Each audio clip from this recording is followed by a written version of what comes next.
I'm Berks County Commissioner Christian Leinbach, and I want to welcome you to our Commissioners Board meeting for November the 4th. We are broadcasting live on Microsoft Teams live event, also on BCTV, as well as Facebook and YouTube Live.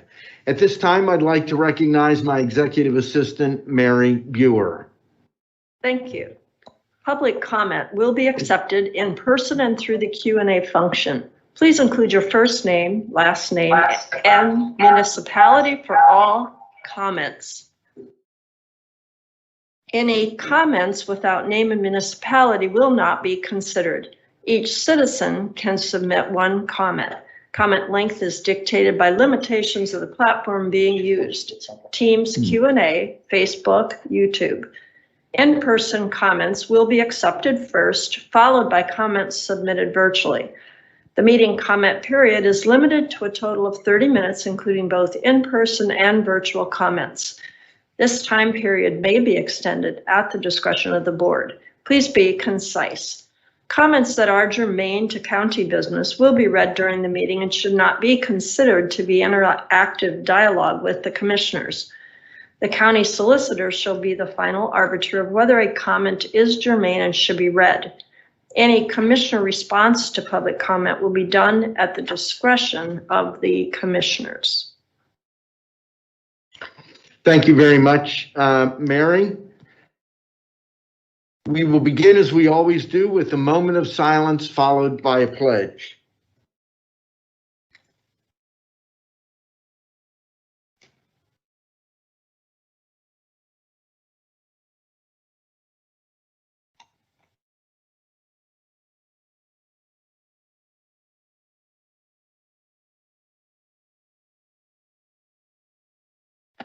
I pledge allegiance to the flag of the United States of America and to the republic for which it stands, one nation, under God, indivisible, with liberty and justice for all.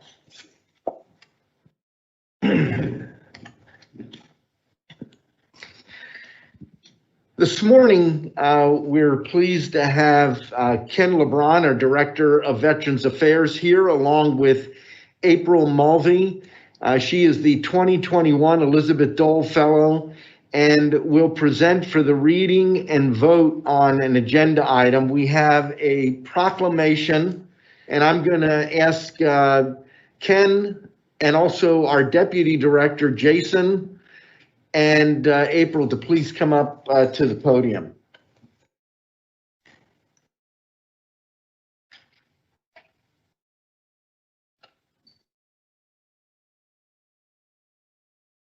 I know my colleagues will recall that we had a prior meeting where we discussed what this award and honor for April was all about.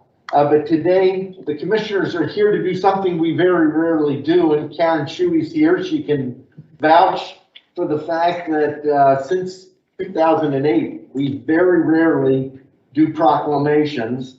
But we believe this is a special case.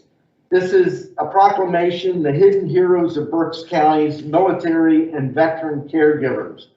Whereas the series of wars and conflicts in which our nation has been engaged over time since World War II has resulted in 5.5 million military and veterans caregivers who are parents, spouses, siblings, and friends caring for those wounded, ill, or injured, or who have served our nation, as documented by the 2014 RAND study commissioned by the Elizabeth Dole Foundation. And whereas the daily tasks of these military and veteran caregivers can include bathing, feeding, dressing, and caring for grievous injuries, physical and emotional, of wounded warriors, administering medications, providing emotional support, caring for the family and the home, and working outside the home to earn essential income. And whereas the daily tasks of these, whereas the nation provides multifaceted support to our wounded, ill, and injured veterans and service members through public, private, and philanthropic resources, but their caregivers receive little to no support or acknowledgement. And whereas most military and veteran caregivers consider the challenging work they do as simply carrying out their civic and patriotic duty without realizing they are in fact caregivers and do not identify themselves as such, and whereas an alarming number of military and veteran caregivers, according to research, are suffering numerous debilitating mental, physical, and emotional effects as a result of their caregiving duties, and whereas Berks County, Pennsylvania desires to recognize and support those who are serving in these vital roles in our community. Now, therefore, be it resolved, the County Commissioners of Berks County, Pennsylvania do hereby proclaim that Berks County, Pennsylvania become a Hidden Heroes County in support of military and veteran caregivers. 2, that Berks County seek to identify military and veteran caregivers residing in our community and determine the unique challenges they face. 3, that Berks County work to ensure that our government organizations, employers, and nonprofits are aware of the unique challenges of military and veteran caregivers and are encouraged to create supportive environments and opportunities for assistance. 4, that Berks County plan an annual observance or resource fair to recognize the community's military and veteran caregivers in partnership with the Elizabeth Dole Foundation's National Hidden Heroes campaign and connect them with local resources. 5, Berks County encourages all who care for and support veterans and service members to extend that support to their caregivers. 6, Berks County designates a point of contact for a community from the public or private sector for citizens and organizations wanting to offer support and caregivers that need that support.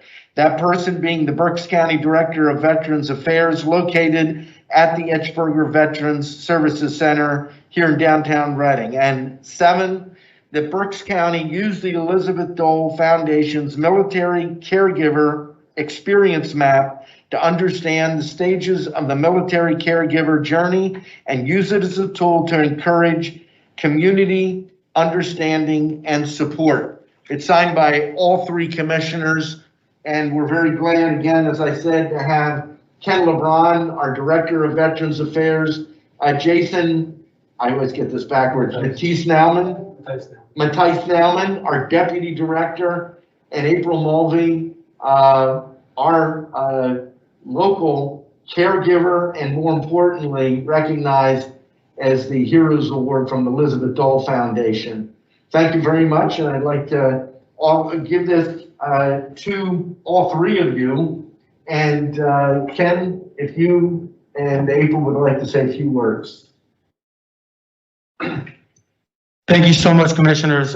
This is a huge step forward in recognizing the service and sacrifice of individuals who do so much for veterans with regard to care on a day-to-day basis. It's a huge step forward, not only for Berks County, but for the entire state of Pennsylvania, and having this proclamation recognized and supported by your counterparts and peers, again, not only across the state of Pennsylvania, but across the entire country, across the entire United States.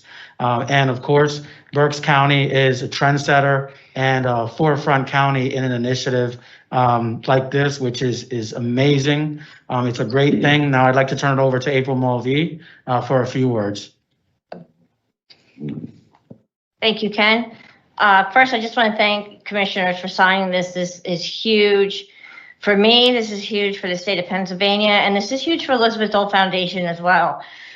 This county is the 5th county in the state of Pennsylvania that has signed this proclamation, and my hope is that it will be the pioneering trail to have all counties sign on as Hidden Hero counties. So I can't put into words as a caregiver that we are finally recognized, that we are finally heard, and that we're not so hidden anymore. So I just wanted to, again, thank all 3 of you for taking the time out to let us know that we are heard too. And that's all. Thank you. So April, in recognition of all your efforts and thousands of you we're going to adopt that resolution right now. So you don't have to wait to the end of the meeting. How's that? So I'll motion to adopt the resolution while you're here. Second? The motion has been made and seconded to adopt the resolution, including the proclamation. Is there any further discussion? Yeah, how'd the other 4 counties get ahead of us? We were not fast enough. Okay. Hearing none, all those in favor of the motion signify by saying aye. Aye. Opposed? The motion carries. Thank you very much. And onward and upward. And thank you, Ken, for taking this on as yet another service to our veterans community.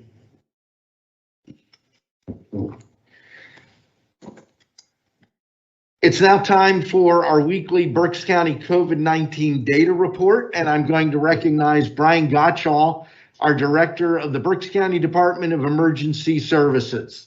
Brian? Good morning, Commissioner. Thank you. A fairly brief report this morning with some important new information at the end that we've tried to summarize.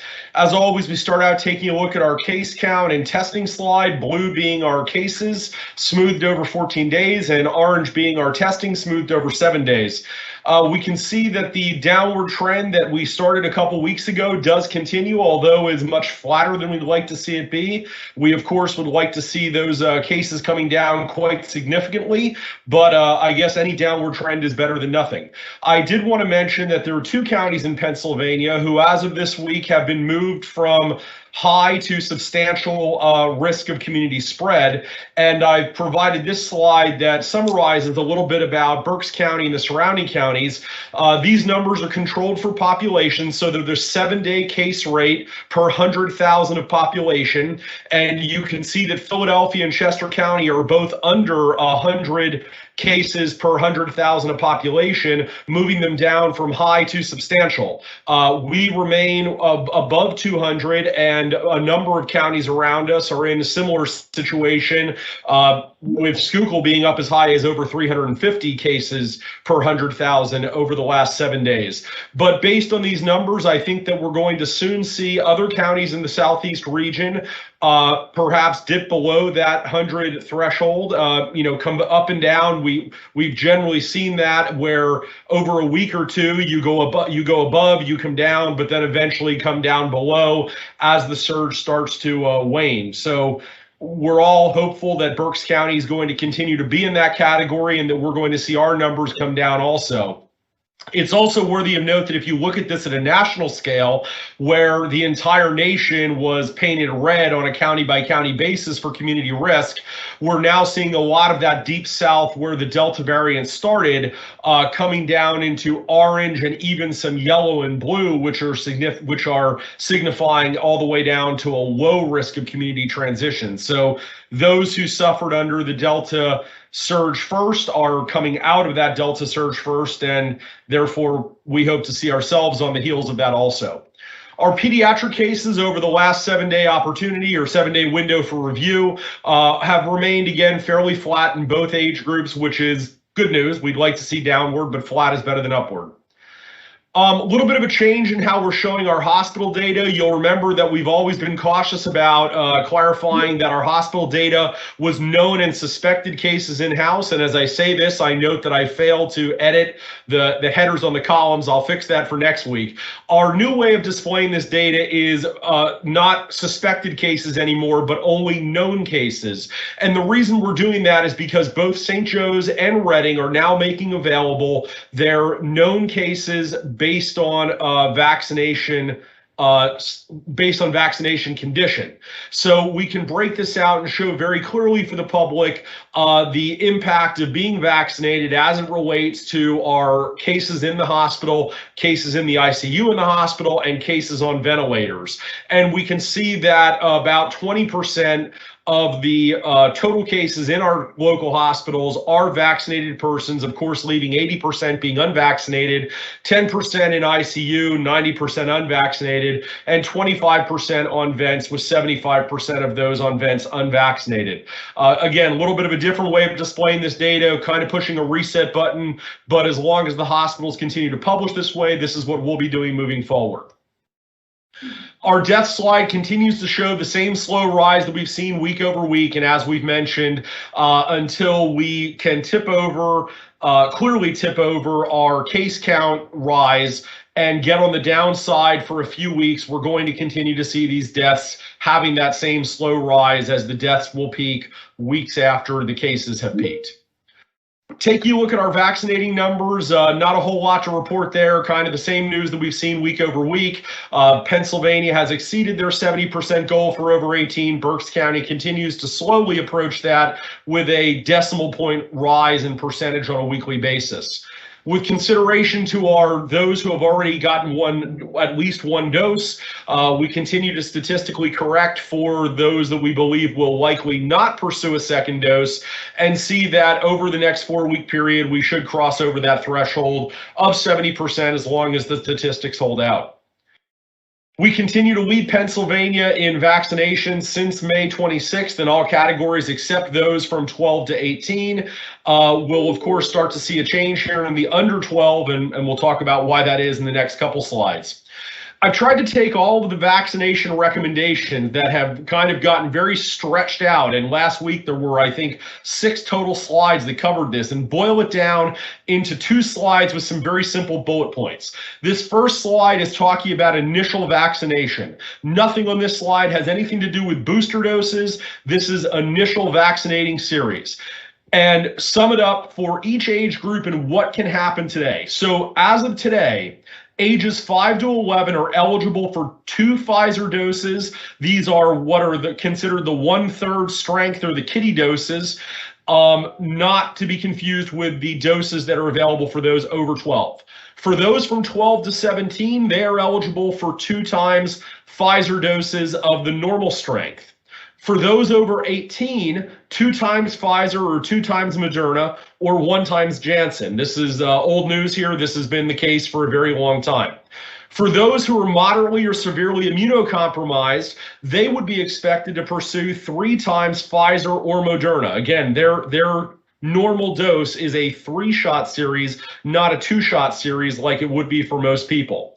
And then consistent across all of the age categories, the time between doses of Pfizer is 21 days or 28 days for Moderna. Then we move forward and take a look at boosters. For those 5 to 11 or 12 to 17, boosters are not yet a matter of consideration. They've just recently been approved for the initial series of vaccines, so we're not talking about boosters there. But for those ages 18 to 64 who have had Pfizer or Moderna and are in a high-risk condition based on living, work, or medical scenarios, they are eligible for a booster after 6 months from their second shot of either Pfizer or Moderna. That same age group who may have received Janssen are eligible for another shot, a booster shot, after 2 months, no matter what their personal situation is. In other words, you don't have to be high risk if you've received Janssen. Anybody who has gotten Janssen is eligible for a booster 2 months after their Janssen shot. And then if you're 65 or older but have gotten Pfizer or Moderna, you're eligible for a booster 6 months after your second shot, no matter what your situation or condition is. And Janssen is the same. In essence, Janssen is 18 to whatever age. You're eligible for a booster 2 months after your Janssen shot. And important to remember, as we talked about over the last couple of weeks, all boosters can be mixed or matched for brand now, and we would encourage people to talk to their healthcare professional and know what they want to do before they go to a pharmacy or clinic to receive their vaccine booster. So, Brian, sorry, go ahead, Commissioner. If you can go back there on the mix and match, let's say you went with Janssen and you've had that multiple months ago, but you want Moderna as your second. Do the 6 months or the 2 months apply? So after you've had Janssen, you're eligible for a booster after 2 months, no matter which booster it is you're going to get.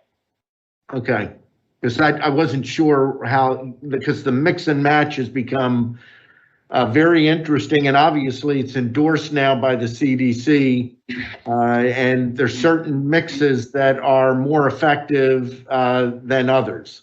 Yep, absolutely. There's strong consideration to be given in all directions. At face value, there are some studies out now that might say, well, heck, you ought to get a Moderna booster no matter what you've had previously, because the data is showing that that's providing the best protection.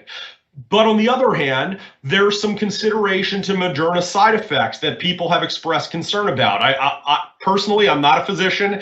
The data I've looked at shows very low numbers for those side effects. They seem to be not something that should be a strong consideration, but everybody has to make their own decision about their medical care.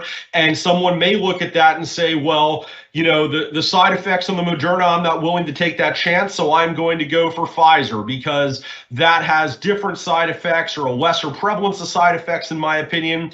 It is a little bit of a complicated situation with multiple moving parts, and that's why we're suggesting that people not kind of be making that decision at the moment they're getting the needle in their arm, but that they make that decision in advance, either on their own or in conjunction with their healthcare professional prior to producing for those booster shots. Very good. Thank you. No problem. And then, of course, we want to wrap it up by reminding folks about the doyourpartberks.com website, where we continue to do our best at the county to make available whatever information we can find that we believe is worth consolidating for our local Berks County public with respect to COVID and vaccines. Thank you very much, Brian. Any comments, questions from my colleagues? No. Very good. Thank you. Moving on with the agenda, are there any additions or corrections for the October 28th Commissioner meeting minutes? Hearing none, the minutes will stand approved as presented. We did have an executive session yesterday, November the 3rd, dealing with personnel, real estate, and litigation. Mary, are there any public comment on specific agenda items? There are no comments. Thank you. On the agenda, yeah, this is just for the agenda. We have general public comment at the end. Item 1, authorizing under that Budget Department, adopt a resolution authorizing 2021 budget transfers in the amount of $68,623 and 2021 appropriations in the amount of $7,021 per listing dated October the 28th of 2021. We have several items listed under Human Resources. Item 1, authorize the promotion of Carrie Racine from Correctional Officer to Sergeant at the Berks County Jail. Item 2, authorize the promotion of Michael Johnson from Correctional Officer to Sergeant at the Berks County Jail. Item 3, authorize the transfer of Lori Dow from Correction Officer to Office Support 3 in the Berks County Jail.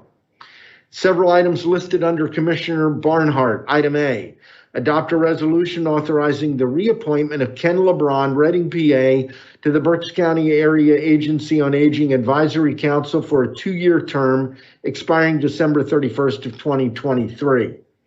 Item B, adopt a resolution authorizing the reappointment of Karen Miller, Burnville, PA, to the Berks County Area Agency on Aging Advisory Council for a 2-year term expiring on December 31st of 2023.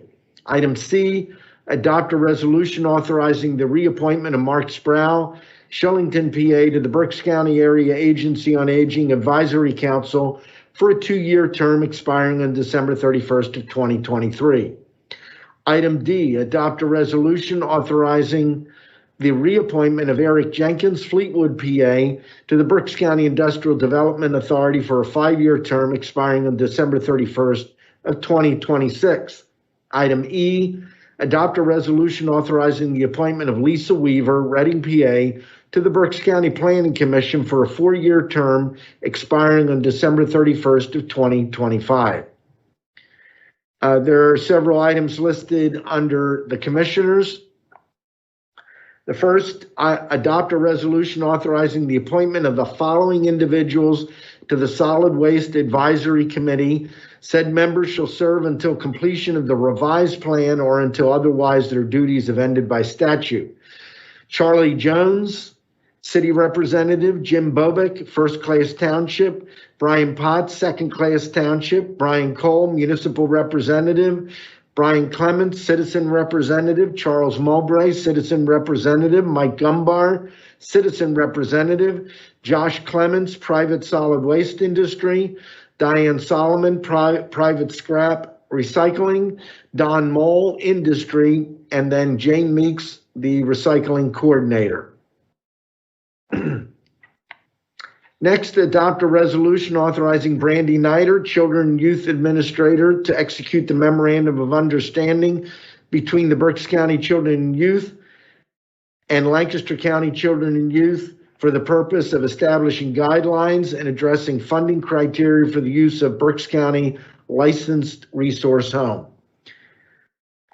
Adopt a resolution authorizing execution of the Berks County Adult Office Grant and Aid for 2021-2022 application to the Pennsylvania Commission on Crime and Delinquency. The grant is in the amount of $454,488 and is 100% reimbursed by the state.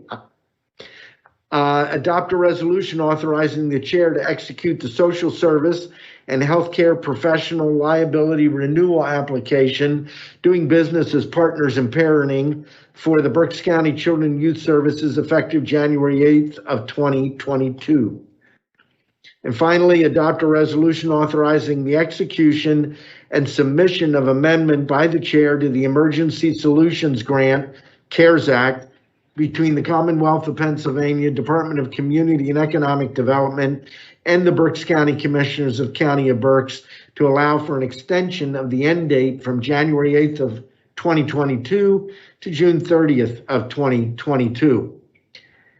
Item 2, a motion to authorize execution of a contract, agreement, and amendments as set forth on the attached listing dated November the 1st of 2021. There are a total of 34 contracts. There's one with the Area Agency on Aging, 3 with Career Link, 29 with Children and Youth Services, 1 with the District Attorney / Public Defender, 1 with Facilities and Operations, 1 with Juvenile Probation, 1 with the Public Defender, and 1 with the Sheriff's Office. Item 3, a motion to authorize execution of payments and electronic transfers as set forth on the Controller's Office voucher listing dated November the 4th of 2021. Item 4, a motion to authorize execution of the payments and electronic transfers for the week ending November the 11th of 2021, subject to the final review and approval of the Chief Administrative Officer. And item 5, a motion to authorize execution of employee payroll disbursements dated November the 9th of 2021. And just to explain, people that have noticed this is changed up, this will continue this way in order to meet the requirements of the new Sunshine Law. We have to get in front of these actions before the actions are taken to approve them versus a ratify and confirm at a later date. Motion to approve the agenda as presented and explained. Second. The motion has been made and seconded. Is there any discussion? Yes, Ron. Mr. Chairman, I just think it might be appropriate to indicate why I'm being given that authorization for the approval of payments is because Sure. the next meeting date, November 11th, would be Veterans Day and we're closed for a holiday. Right. Very good point. Any other comments? Hearing none, all those in favor signify by saying aye. Aye. Opposed? The motion is carried. At this time, we'll recognize Linda Weaver, sitting in for our County Treasurer, Dennis Adams, and Linda has the Treasurer's report. Good morning and thank you. We have an opening balance of $205,955,705.15. We have a balance to clear of $2,402,894.40, leaving us with a balance of $203,552,810.75. Thank you, and I will note, we still have not spent, I think, any American Rescue dollars. We have authorized 6 million or up to 6 million at this point in time, but we hope to move into the application process here shortly. People that may wonder about timelines, we have until 2024 to designate how the dollars are going to be spent, and until the end of 2026 to spend those dollars. With that, we'll turn to our county controller, Sandy Graffius, with the controller's report. Good morning, gentlemen. Total disbursements, $23,973,626.55. As you mentioned, there's a payroll this week, $4,324,667.32. Thank you very much, Sandy. We'll move now to Ron Seaman, our Chief Administrative Officer. Thank you, Commissioner. The only thing I would like to do is extend my personal thank you to the county employees that stepped forward to come in on Election Day and assist with the pre-canvassing of the absentee and write-in ballots that we received. Between the hours of 7 a.m. and 4 p.m., we opened and scanned slightly over 16,000 ballots, so that was quite an accomplishment, and I appreciate their help. Thank you very much, Ron, and we'll move now to Commissioners' reports, beginning with Commissioner Rivera. Yes, thank you, Commissioner Leinbach. Just a few items today. One, I also want to thank the people who helped run the elections on Tuesday. Also want to thank the candidates who ran as well. I believe this election we had a record number of write-ins on the elections. So congratulate those who won and those who lost. If you feel like you want to do it again in the next time you have an opportunity, please feel free to do so. But for those again that did run, thank you. For those that won, congratulations. Thank you to all the organizations as well, apart from the county staff that helped spread the information on the correct date and so forth, so that we can have an election where everyone that wanted to vote was able to get out and vote. Also want to encourage people this holiday season to use the barn, if I can have IS put this up on the screen. Berks Agricultural Resource Network has put out a guide, a holiday food and gift guide. And this is to be able to support our local farmers and our local ag community. You just need to go to the website berksag.org.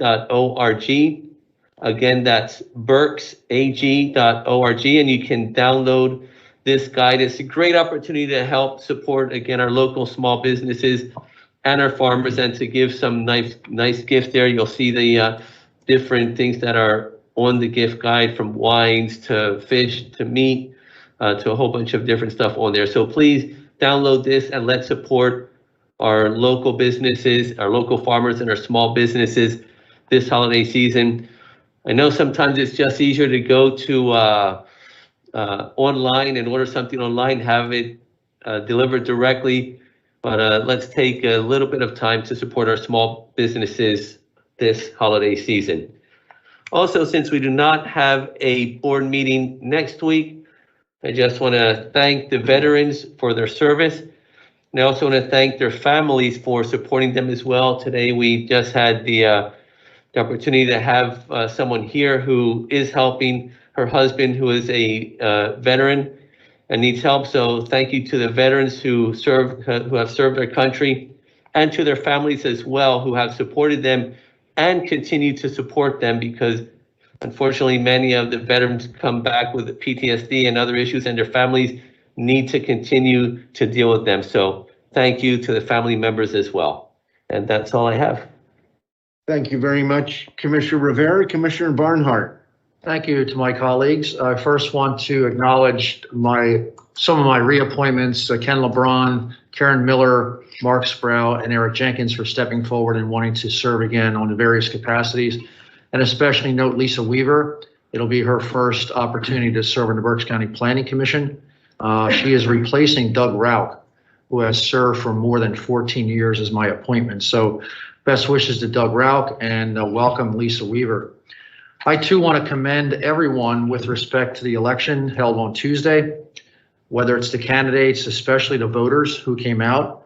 I want to certainly thank all of the elections workers, those who work day in and day out in election services, and our support team and our leadership staff for doing a tremendous job on Tuesday.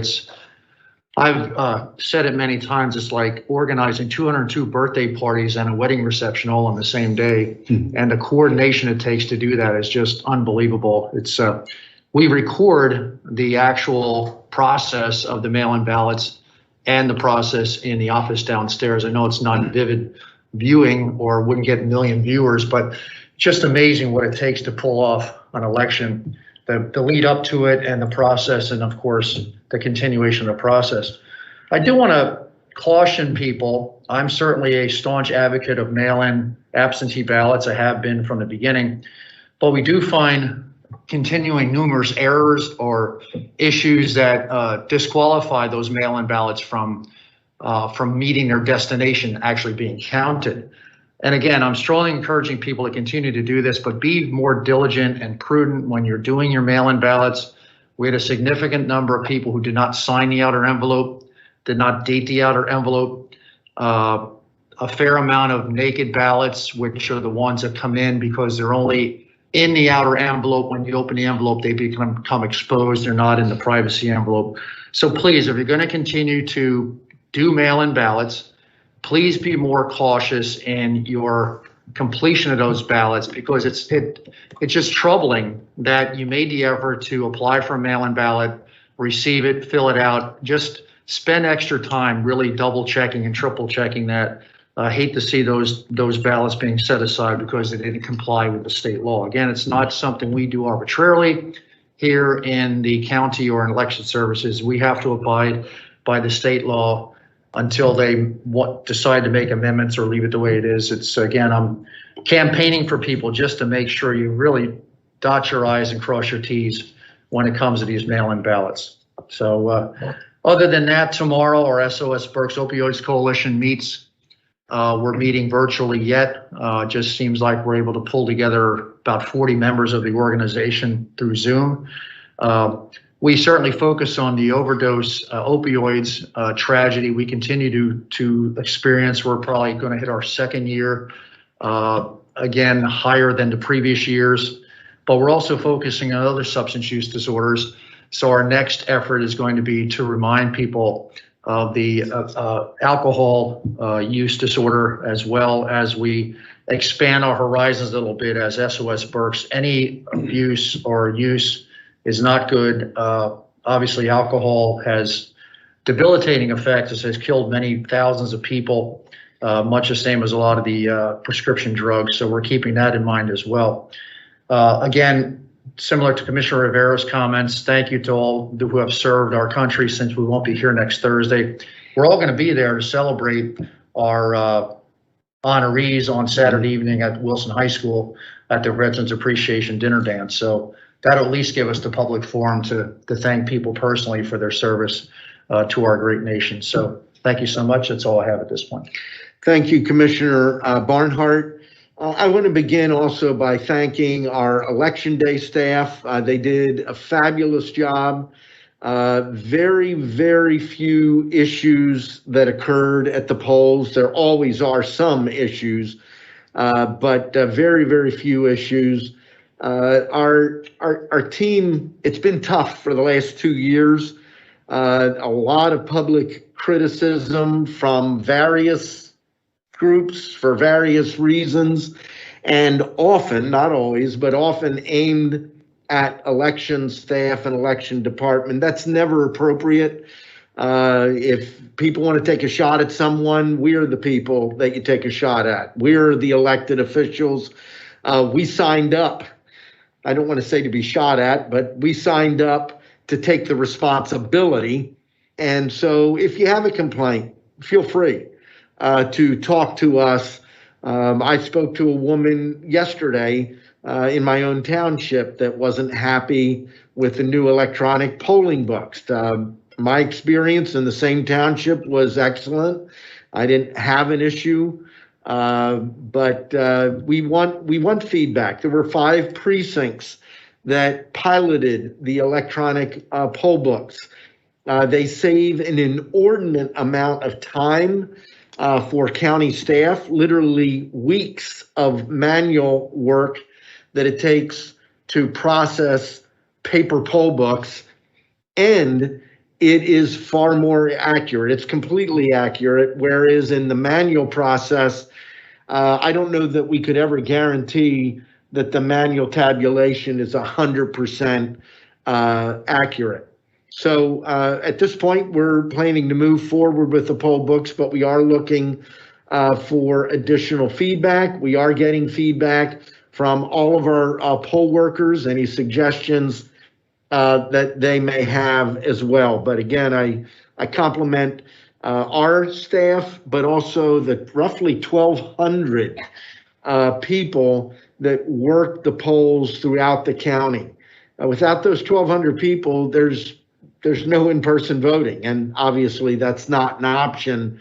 We get it done, but we don't get it done without people coming forward willing to take those jobs. I was a little appalled when I voted on Tuesday. I don't think in my township there was a single person running on the ballot for any of the poll worker positions, judge of elections, inspector, etc. And so that becomes a task for our election staff to find those people, and that can be a significant time-consuming effort. I also want to note that next week on November the 10th, Wednesday, the Reading Area Community College is having a special 50th anniversary celebration dinner. It's hard to believe that the Reading Area Community College is 50 years old. They have a keynote speaker that I'm really looking forward to hearing, Steve Wozniak, often referred to as the Woz. He's the other side, less visible side of the famous Apple brand. Most people know the name Steve Jobs. The late Steve Jobs led Apple for many, many years. But it was Steve Jobs and Steve Jobs. It was, Steve Jobs and Steve Wozniak that started Apple. And pretty incredible story. Looking forward to meeting them, but really proud of Dr. Looney, our teachers at RAC, and the thousands of students that have graduated over the years. And then finally, I also want to recognize our veterans. We're proud of all the men and women that have served and are serving. My son is out in Nevada right now with the Air Force, training there. I think he comes back on Saturday, but 2 weeks of training. And what's important, he is in the Pennsylvania Air Guard, which is Air Force, but he works for a company, Schlauch Inc. My colleagues know them, know Barry Schlauch, that's very pro-veteran and supports their men and women when they need to go to training, take leave to go sometimes overseas, which William did that for 10 months, 19 into 20. So we need to support our veterans. They're the ones that, and I've said this many times, when they sign on with the military, they in essence are signing a contract that they are willing to sacrifice themselves, because that's the ultimate cost of the contract they sign. And sometimes it's not physical wounds. We heard that reference this morning. Sometimes the worst and most difficult wounds a veteran will face are the emotional, because we can't see them. When you see somebody missing a limb, you understand they've got limitations. But when you look at someone and they look like everybody else, it's sometimes hard for us to be as understanding as we need to be, having not dealt with what they've dealt with. And then finally, Commissioner Barnhart noted, we'll be at Wilson High School this Saturday for the Veterans Appreciation Dinner Dance. Just a great event. There's no event quite like this in the entire country. We did an article several years ago in the NACO, National Association of County News, and people were amazed to see a gathering of we've had averaged between 700 and 900 people attending. And as noted, we will be formally inducting a number of individuals into the Berks County Military Hall of Fame. And this will be the first time ever that we had all three commissioners there to participate in that induction ceremony. So I'm just thrilled that we can all be there and support our veterans, past and present. Virtually every induction, we have people inducted posthumously, as well as people that are able to be there in person. That is all that I have. Any comments from our row officers? Sandy, go ahead. Okay, just a quick report on the debit cards from elections on Tuesday. The Rovers did a great job of bringing back the cards for the people that didn't come in to work that day. We saved $5,040 because we gave out debit cards instead of having to void the checks when they came back. We gave out 1,186 cards, and just for your information, we can go online and see who's cashing them out. And there is already over 200 people that hit their cards. So it's working. It's working. And it's because Oliver, my audit manager, went to all the trainings and talked to the people and gave them hints on how to take care of their debit cards. Thank you, everybody that participated. I really appreciate the help we got. Very good. With that, we will move to public comment, and as according to our policy, we will begin with those in person. We have one individual signed up, Reverend Evelyn Morrison. If you could step up to the microphone, state your name and where you're from, and just a reminder, 3 minutes. Good morning, gentlemen. Good morning. I'm here today in the name of Jesus Christ, my Lord and Savior, and I have a 2-point presentation. Just one is to give honor to those veterans who have served our country, lived and died, and are now having some issues that need support. Currently, we support the local Veterans Administration, We the People, and ABBA's advocates. And so we're concerned that transportation since COVID has been real difficult for those people who are without or cannot manage their own vehicles. So the Red Cross is providing transportation, but it's very limited. So if you guys could use your influence to help to develop a good system to get our men to Lebanon and women, that would be very helpful. I'm doing training in moral injury with the Veterans Administration and also suicide prevention. So it's really an eye-opener to see what our service enlisted and those veterans that are out of service are going through. So we're also working together with the administration. There's a great team there at Cherry Street, really good team, but limited because of the numbers. That's the one thing. So hopefully, and Mary Kozak does a good job in keeping information on the Facebook, especially about the post-traumatic stress disorders. So we're happy to be a part of lifting up those men who did and women. Forgive me if I'm limited in only saying men and women, but to lift them up so that we can show them our appreciation, because we still have some veterans from the Vietnam War. So we are really sensitive to them as well. And then also the younger veterans from Desert Storm, they are dealing with issues of radiation poison because the ammunition, the metal piercing weaponry or ammunition was filled with radiation. So carrying that or across their chest in their caches, we didn't realize that there was an exposure until now that they're being treated for that type of sickness. So to God be the glory, and he is the deliverer of all of us. The other thing is the election, and I support the process because it's very difficult to manage 16,000, 20,000 people coming to vote. Sorry for my phone. My concern is this: there needs to be a local policy through the commission, the Board of Election, that when referendum questions go on the ballot, there must... Your time's up. I just want to finish this. Just finish your sentence, if you please. don't mind. The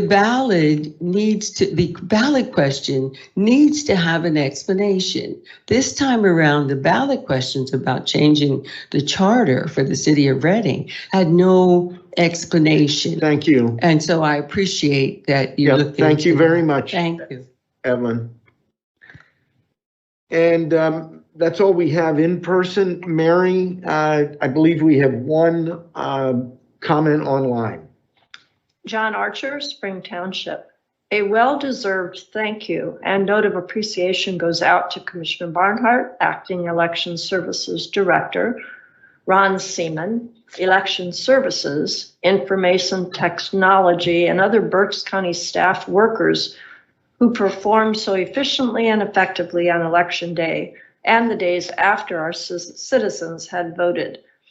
Our county's election services staff, who have put in many long-hour days, were still able to interact with election poll workers, poll watchers, and observers in the most courteous and professional manner while implementing rather complex election laws and procedures over which they have really no control. It is apparent that Election Services has been invoking some quality program initiatives with efforts to solicit comments from the county precinct judges of elections as part of a lessons learned program. It is important for Election Services to focus on quality in all of its processes, and one area that deserves immediate attention are the express voting machines. Some of these machines have experienced problems to perform a diagnostic analysis on the equipment to determine the root cause of the problems and take the necessary measures to mitigate their reoccurrence. And that concludes the comments. Thank you very much. That concludes our comment period. Any comments or input from my colleagues? Solid. I will entertain a motion to adjourn. Second? The meeting is adjourned. Thank you.